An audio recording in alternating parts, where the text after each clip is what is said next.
Os 7 pecados capitais. Eles existem em cada um de nós. Esses pecados são fatais, eles têm um efeito gravemente destruidor na vida espiritual de uma pessoa. Luxúria, inveja, gula, preguiça, avareza, ira e soberba. De acordo com a teologia cristã, pecar é simplesmente pensar nesses pecados capitais. A Bíblia diz que o resultado do pecado é a morte. Cada um desses pecados tem uma história secreta revelando como eles se tornaram capitais.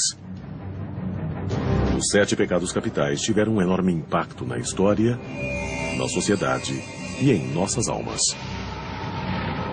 Você não pode transgredir a lei moral de Deus sem que alguém pague um preço terrível. E o pecado de querer o que os outros têm é a inveja.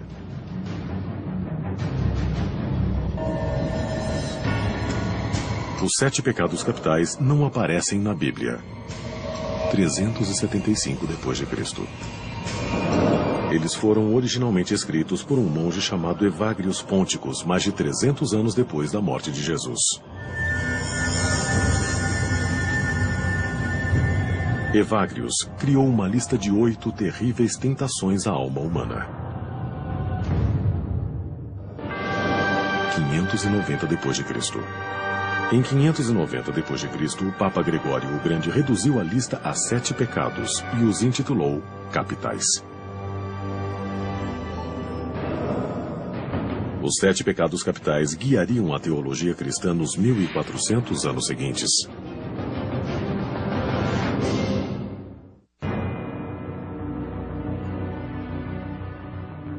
Durante séculos, os cristãos arriscaram a danação cometendo cada um dos 7 pecados capitais. Mas cada pecado tem sua própria tentação, como a inveja. A inveja tem a ver com perceber algo que alguém tem ou uma qualidade que outro indivíduo possui. E o ponto principal está em querer para si mesmo ou então querer que o outro não a tenha. Na lista da igreja, a inveja aparece como invidia, palavra latina significando olhar com malícia. A igreja tirou invídia do nome da antiga deusa romana da inveja.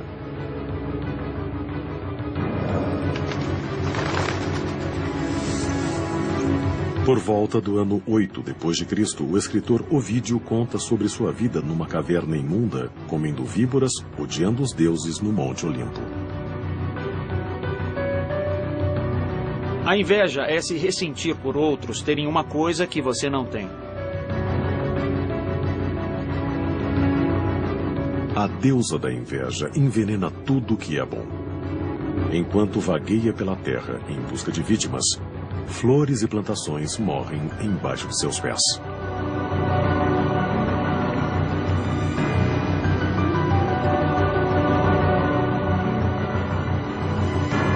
A inveja espalha seu veneno pelo sangue, ossos e cérebro das vítimas. Você tem essa sensação de queimação? Porque todo mundo tem mais do que eu, fica obcecado por isso e começa a quase se sentir mal. Os deuses do Olimpo desprezam a inveja. E hoje, ela é o pecado capital que até mesmo os pecadores não gostam de mencionar. As pessoas ficam felizes em falar sobre a gula e a luxúria. Fazem piada com elas, contam histórias, leem literatura científica também. Mas a inveja gera desconforto. A inveja, mais que qualquer outro pecado, eu acho, parece refletir uma falha humana que nos incomoda. O pecado da inveja pode ser confundido com o ciúme. Mas o ciúme geralmente é um medo de perder um ser amado para outro. A inveja é diferente. Você tem uma coisa que eu não tenho. E eu te odeio por isso. Pode ser algo material, pode ser uma posição, pode ser um lugar e etc. E o que a inveja não pode possuir, ela destrói. Um dos nossos padres costumava dizer, para ilustrar a noção de inveja, que o jeito de você ter a grama mais verde do seu quarteirão é não se dar o trabalho de usar adubo na própria grama, mas simplesmente jogar gasolina na do seu vizinho. É possível que alguns crimes sejam motivados pela inveja. Certos casos de vandalismo são para que a outra pessoa não possa ter a coisa que o invejoso não tem.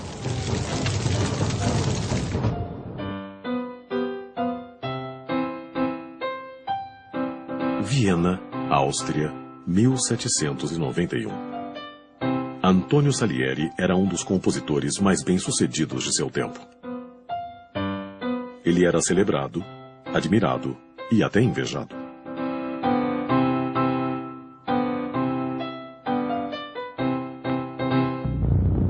Mas esse homem talentoso invejava um homem genial chamado Mozart.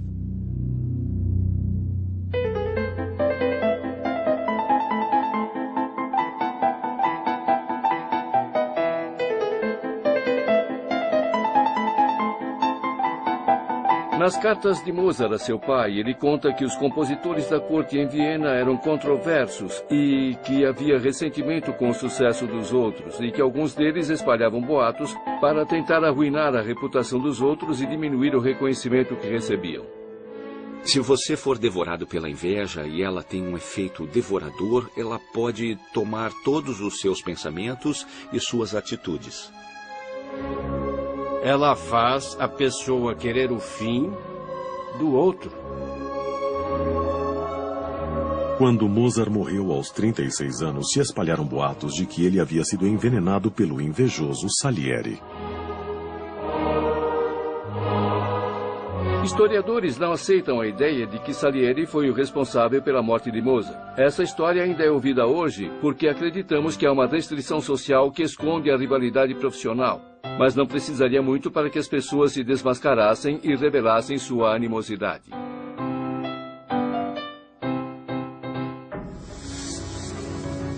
De acordo com alguns teólogos, a inveja atormenta a humanidade desde o início dos tempos. Alguns cristãos acreditam que Satanás foi expulso do paraíso porque invejou Adão e Eva.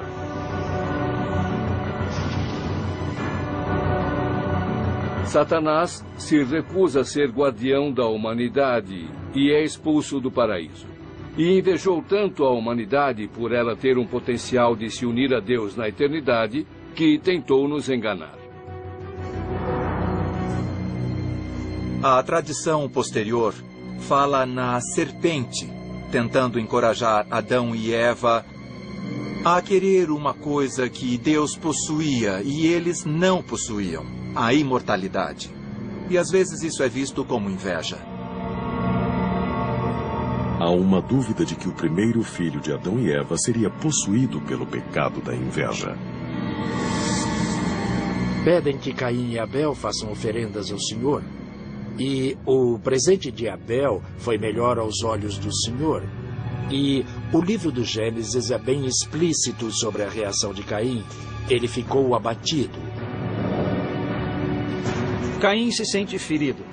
E, ao invés de se retratar, o que uma pessoa saudável faria, ele olha para quem tem algo que ele não tem. E essa pode ser a raiz da inveja. Ao invés de melhorar a si mesmo, você busca destruir o outro. E, assim, ele leva seu irmão para o campo e o mata. É a inveja que motiva o primeiro assassinato no livro do Gênesis. Há várias histórias no início da Bíblia que falam desse tipo de inveja. Na verdade, Esaú e Jacó é uma história de inveja. Ismael inveja Isaac. José tem um casaco de muitas cores e seus irmãos o invejam tanto que o vendem como escravo no Egito. E apesar de seu longo histórico bíblico de dor, a inveja foi deixada de lado nas primeiras listas de pecados. O monge do século IV, Evagrius, que escreveu a lista católica original dos pecados, tinha um total de 8 tentações que seus irmãos deveriam evitar, mas não mencionava a inveja. Isso é uma coisa que existe mais comumente numa cultura em que as posses e o status são definições de quem e o que você é. Então há uma mudança quando as coisas começam a sair do contexto monástico para outras partes. Quando a igreja fez do pecado da vaidade parte do pecado da soberba, a lista de 8 se tornou a lista dos 7 pecados capitais. 7 é um número poderoso para a igreja. 7 dias da criação, as 7 colinas de Roma. Mas a inveja ainda não era um dos 7 pecados. Até Gregório o Grande, que se tornou papa em 590 d.C., ver um mundo de intrigas políticas cheio de bárbaros rivais lutando pelos restos do Império Romano.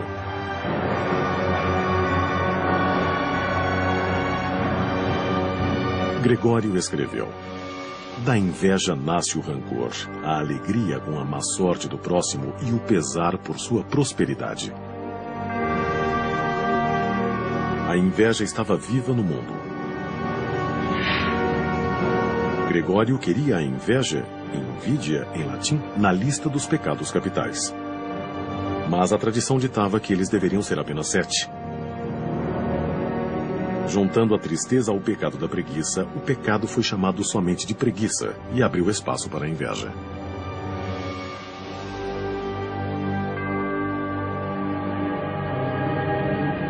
O pecado da inveja se tornou parte da lista do Papa Gregório. E uma inspiração para os artistas medievais, como o escritor italiano Dante Alighieri.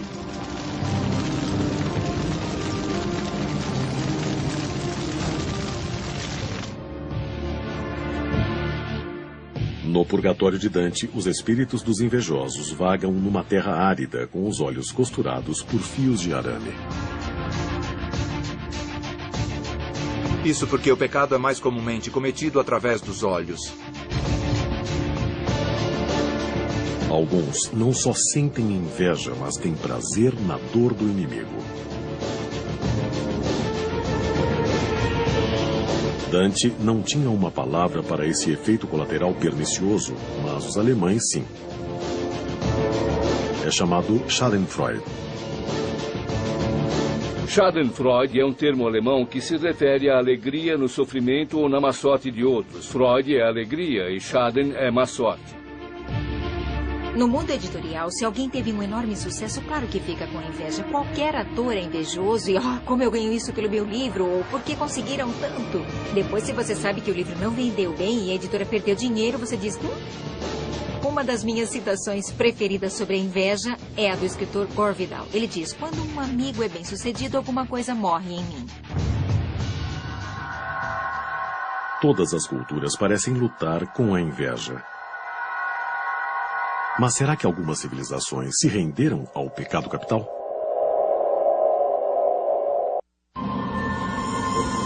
Os 7 pecados capitais são vistos como caminhos para a danação. Considerado um dos mais traiçoeiros é o pecado da inveja. Pelo menos de acordo com a doutrina católica. Mas sempre houve outras opiniões. Em algumas culturas, a inveja é considerada uma expressão natural e inevitável que as pessoas bem-sucedidas têm que enfrentar. Em torno de 500 a.C., os gregos não consideravam a inveja um pecado mortal, mas uma tática política.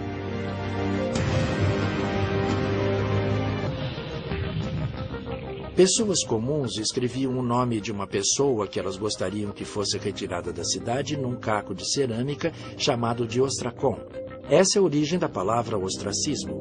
E se bastante gente votasse por uma pessoa, essa pessoa era expulsa de Atenas por um período de 10 anos. O propósito do ostracismo era, em parte, impedir que as pessoas tivessem muito poder político ou punir pessoas que realmente se comportassem mal. Mas havia um elemento que permitia que a inveja também fosse motivo disso. Podia-se expressar a inveja, qualquer ressentimento, contra alguém, escrevendo o nome da pessoa no caco de cerâmica para que ela fosse expulsa. Oficialmente, não havia vergonha em sofrer o ostracismo. No entanto, se um cidadão não saísse de Atenas em 10 dias, a penalidade era a morte. Um cidadão proeminente votado para o exílio foi Aristides, o Justo, chamado assim por suas altas qualidades morais. Foram exatamente esses atributos positivos que puseram a inveja contra ele.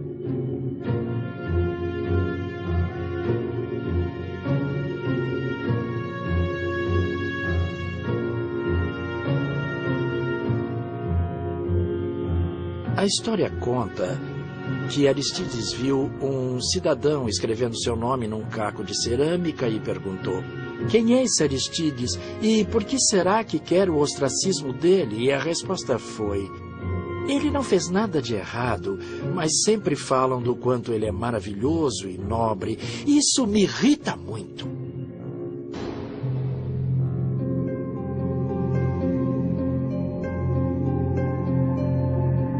Ao mesmo tempo em que os atenienses exilavam seus cidadãos mais nobres, a lótus do budismo florescia na Índia. Para os budistas, o conceito ocidental de inveja é a combinação de duas palavras. Uma significando cobiça e outra significando ciúme. Os dois sentimentos bloqueiam o caminho para a iluminação e o nirvana. O que acontece na inveja é que ficamos presos a uma imagem de nós mesmos como incapazes, incompetentes e tendemos a projetar nossas aspirações e nossa competência nos outros. E aí nós pensamos, se eu tivesse isso... Buda ensinou que as almas invejosas reencarnam no reino violento dos titãs. Os titãs sempre se sentem inadequados. Sempre são influenciados pelo que obtêm. Nunca sentem um sucesso, nada nunca é bom o suficiente, porque eles estão presos à sensação interna de inadequação que destrói todas as coisas boas que podem acontecer a eles. Do ponto de vista budista, sempre enfatizando o lado otimista, se uma pessoa pode produzir bom resultado, então devo ficar feliz com isso, porque se entendemos bem, é assim. Bem, se ele pode fazer isso, também posso. E talvez eu possa aprender pegando uma carona. Ou talvez eu não precise fazer o que queria, porque ele fez e eu posso desfrutar dos resultados. Enquanto os budistas veem a inveja como sem saída de acordo com outras religiões, alguns tipos de inveja encorajam o crescimento espiritual. A inveja no judaísmo não é um pecado. Ela pode ser até um estímulo a algo bom. Depende de qual tipo de inveja. Então, há uma frase na literatura rabínica: a inveja dos eruditos aumenta a sabedoria. Porque se você sabe mais que eu, e eu quero saber mais, vou estudar mais. A inveja só se torna pecado quando eu quero tirar de você aquilo que você tem. No Oriente Médio, muitos se referem a esse tipo de inveja como mal-olhado. É o olhar de ódio que o invejoso dá àqueles que ele repudia.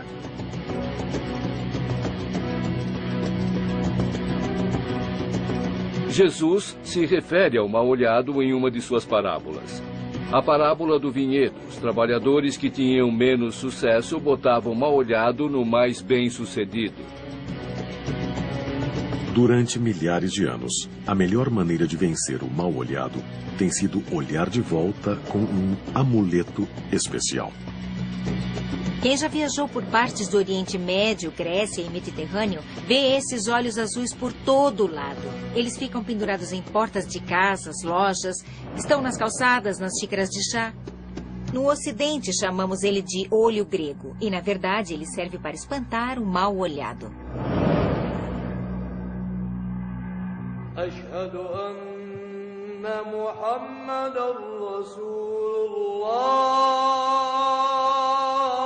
No século VII d.C., uma nova religião poderosa surgiu no Oriente Médio.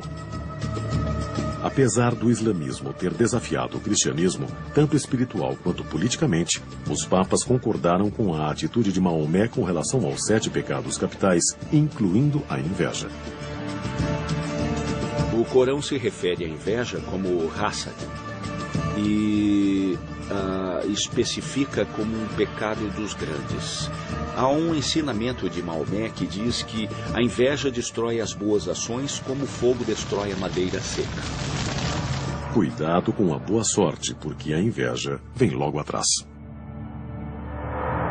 Se você diz que carro lindo, deve acrescentar a Mashallah, que significa é a vontade de Deus. E essa é uma senha que significa que você não sente inveja do outro. Em todo o mundo, a inveja andou de mãos dadas com a magia negra. Abra qualquer livro de conto de fadas.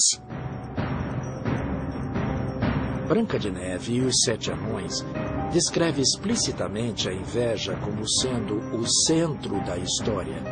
A rainha sempre pergunta ao espelho mágico quem é a mais bela de todas, e o espelho diz que é ela até Branca de Neve se tornar a mais bela. E os irmãos Grimm dizem exatamente que a rainha ficou amarela e verde de inveja.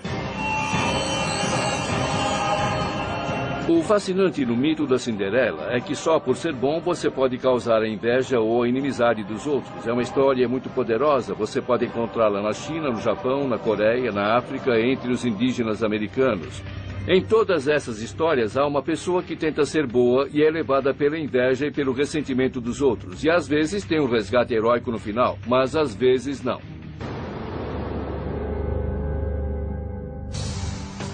A literatura pode nos dar a experiência indireta de sentir inveja ou ser invejado. A tradição religiosa pode dar à inveja um rosto. O rosto de um demônio.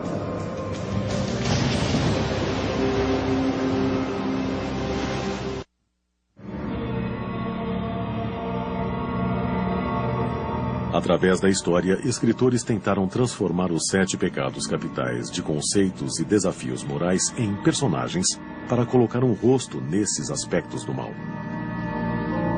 O poder da inveja é refletido numa imagem demoníaca.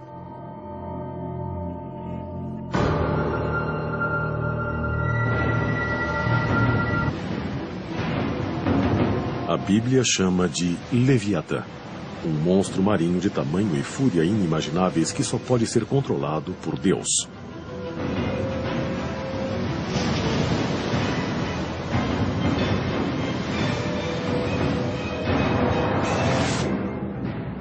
No século XIII, Tomás de Aquino equiparou a criatura à figura orgulhosa de Satanás. Então, em 1589, o conhecido caçador de bruxas alemão Peter Binsfeld nomeou Leviatã como o demônio encarregado da inveja, com vários demônios menores submissos a ele. E o dever deles era tentar os seres humanos para fazer com que cometessem pecados. Apesar da tentativa de Binsfeld de relacionar esses demônios aos 7 pecados capitais nunca ter sido aprovada pelo Vaticano, ela se mantém popular entre os demonólogos amadores. Os seres humanos sempre imaginaram que o mundo fosse habitado por espíritos invisíveis. A angiologia e a demonologia judaicas rendem um grande assunto. Que relação eles têm com os seres humanos? Quais são os seus poderes?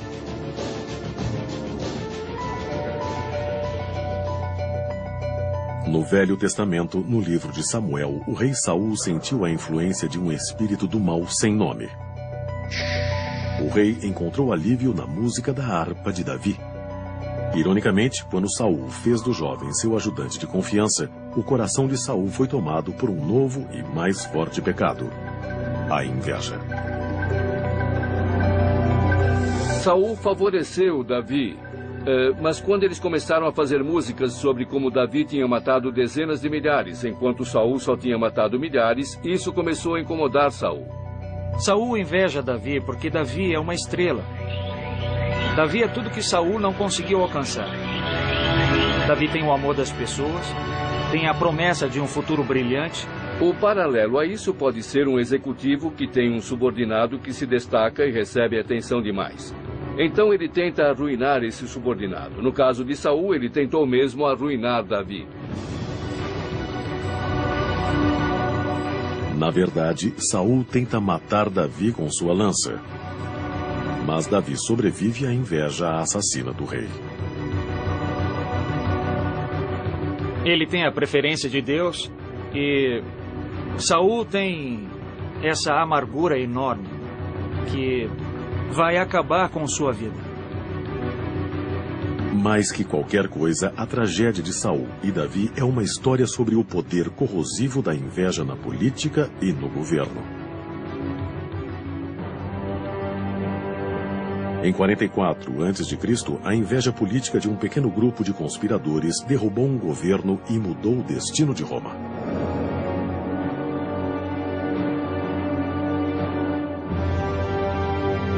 Caio Cássio e Marcos Brutus comandaram um plano para matar o ditador Júlio César.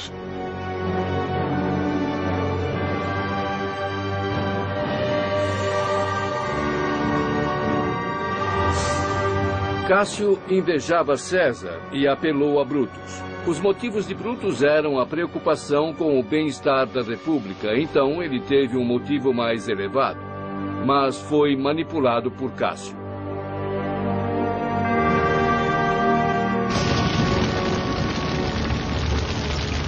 Dante, em sua visão épica do inferno, sentencia Cássio, junto com Brutus e o traidor de Jesus, Judas, ao inferno.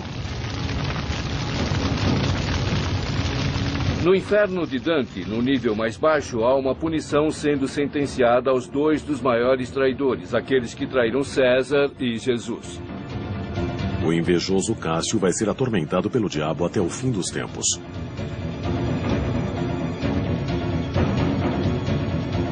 Mas o Cássio literário pode não ser uma imagem exata do assassino histórico. O verdadeiro Cássio pode ter se considerado um patriota. O que alguns viam como inveja, ele pode ter visto como justiça. Há uma relação entre a inveja, a justiça e o ressentimento. Mas sempre há o desafio sobre até que ponto algo se qualifica como um verdadeiro ressentimento ou como uma verdadeira justiça. E eu acho que se você é injustiçado, rapidamente percebe qual é esse limite. 1789. Uma revolução na França prometia liberdade, igualdade e fraternidade. Vários filósofos descrevem as revoluções como sendo motivadas pela inveja. As pessoas comuns que não partilham da riqueza da aristocracia podem ser motivadas a querer que os aristocratas têm, ou a acabar com eles para que não haja mais esse abismo separando as duas classes sociais. A Revolução Francesa levou a um reinado de terror. 40 mil pessoas mandadas para a guilhotina, muitas simplesmente por serem aristocratas, enquanto outras foram traídas pelos rivais invejosos. A revolução devorou a si própria enquanto as multidões se deleitavam na Schadenfreude.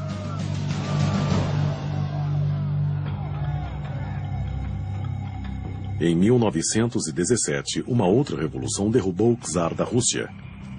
Nos 60 anos seguintes, o comunismo se espalhou pelo mundo, matando milhões, mas prometendo justiça e igualdade. A inveja se espalhou no paraíso do trabalhador como a serpente no Éden.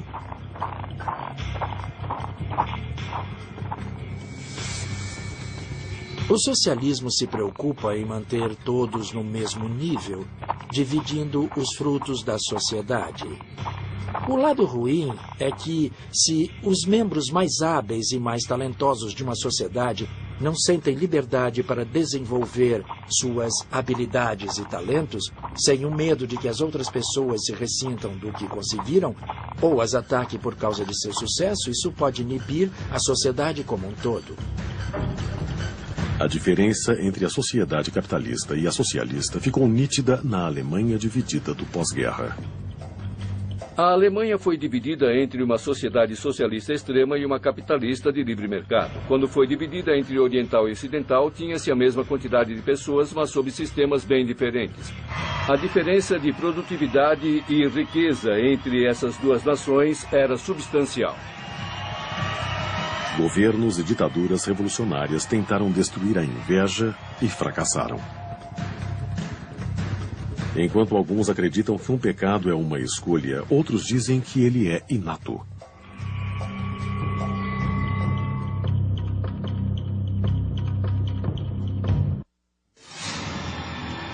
Os 7 pecados capitais.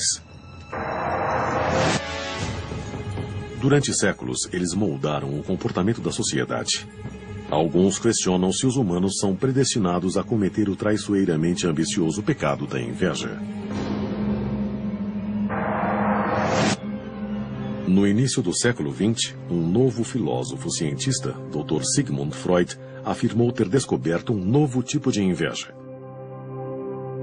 Ele acreditava que a inveja era causada não por demônios, mas por desejos sociais e sexuais tão aterradores quanto qualquer demônio.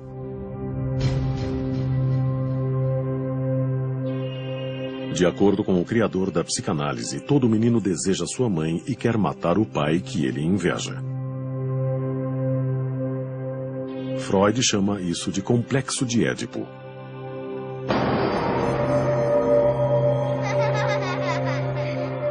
Quanto às meninas, Freud dizia que uma vez que percebem que são diferentes dos meninos, elas se enchem de desejo pelo que nunca poderão ter. Especificamente, Freud escreveu: a menina tem inveja do pênis. Essa inveja alcança seu ponto máximo no desejo dela também ser um menino. Na ideia de Freud, as meninas invejam os meninos e querem adquirir um pênis para elas se associando a um homem. Essa noção parece implausível para muitos, inclusive para mim também. Mas teve um efeito muito forte na cultura popular. Depois da morte de Freud, sua noção da inveja virou moda nos Estados Unidos. Dos divãs de psicanalistas às festas e salas de reuniões. A inveja do pênis foi usada de modo a manter as mulheres em seu lugar. Uma mulher que tivesse ambição, que quisesse sair do papel tradicional restrito da mulher dos anos 50, muitas vezes era desencorajada com o argumento de que, ao invés de ser uma boa mulher, ela estava tentando ser homem, de modo patológico, porque tinha inveja do pênis. Isso era uma maneira de dizer às mulheres: nem pensem nisso. A terapeuta Karen Horney juntou a inveja do pênis à sua própria teoria: a inveja do útero. De acordo com Horney, os homens invejam a habilidade feminina de gerar vidas e sublimam essa inveja se dedicando às suas carreiras.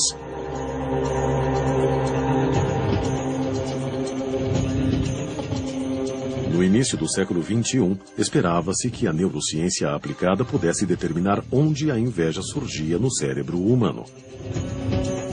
Alguns estudos tentaram medir o aspecto da inveja chamado Schadenfreude.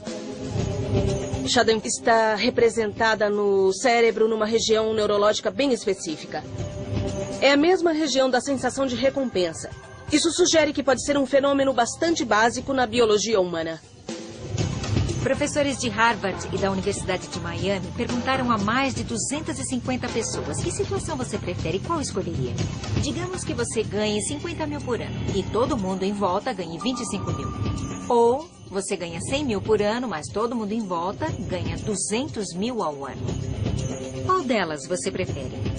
E mais da metade das pessoas disse: Eu fico com 50 mil. Abro mão do salário de 100 mil. Fico com 50 desde que ganhe 2 vezes mais do que todo mundo. Isso mostra como a relatividade importa para nós. Há quanto tempo a inveja faz parte da formação emocional da humanidade? Um estudo do Instituto Yerkes, em Atlanta, tentou captar a inveja em um ramo da árvore evolucionária humana com 35 milhões de anos, os macacos prego. Pares de macacos prego foram treinados para trocar agrados por recompensas em comida. Primeiro, os dois ganharam pepinos. Depois, um dos macacos ganhou algo mais gostoso, uma uva.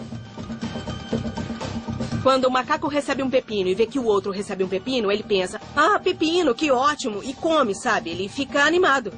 Quando esse macaco recebe um pepino, mas o outro recebe uma uva, ele fica bastante incomodado. Ele rejeita o pepino, joga longe e não come, o que é chocante. Acho que a experiência do pepino é a melhor evidência de que os primatas sentem inveja uns dos outros. Mas, de acordo com alguns cientistas, a inveja pode ser um traço evolucionário positivo.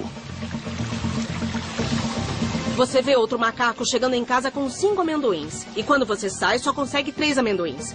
Você fica com inveja, meio irritado e diz, eu tenho que conseguir os outros 2. Então, a ideia é de que a inveja pode ser um bom mecanismo para ajudar organismos a descobrirem que tipo de recompensa é possível num dado ambiente.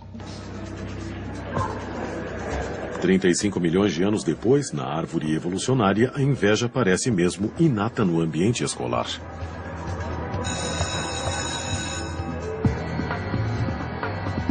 Nós temos um drama entre o pessoal. Eles normalmente brigam por coisas desnecessárias e pequenas, então com certeza eu já vi a inveja. O ensino médio é um período na sua vida em que tenta descobrir quem é e passa por coisas diferentes e olha para outras pessoas. Tem as meninas que têm inveja do visual das outras e os meninos que têm inveja dos outros com as meninas e sempre tem aquele que tem tudo. Alguém que chega com roupas novas, essas coisas, ou então um iPod ou um telefone novo. As pessoas olham aquilo e pensam, eu quero isso, eu preciso sair para comprar, ou talvez eu possa roubar dele.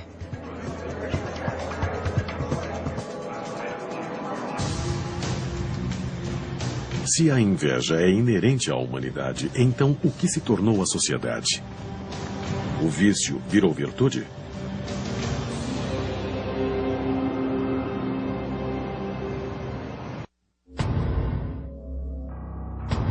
Os 7 pecados capitais. 7 tentações a serem evitadas a todo custo moral. Mas na sociedade de hoje, pecados como o da inveja fazem o mundo girar.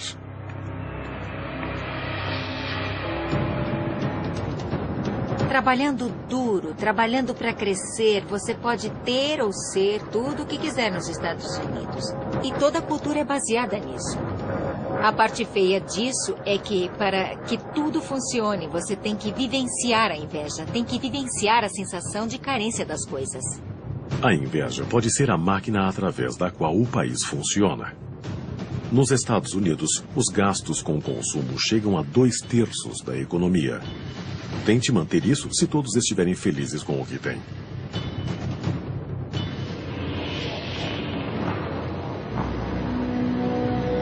Sociedades ricas tentam encorajar a competição entre as pessoas porque você precisa disso como base para gerar riqueza. E assim criamos pessoas para serem competitivas em nossa sociedade e, como consequência, alimentamos mais inveja.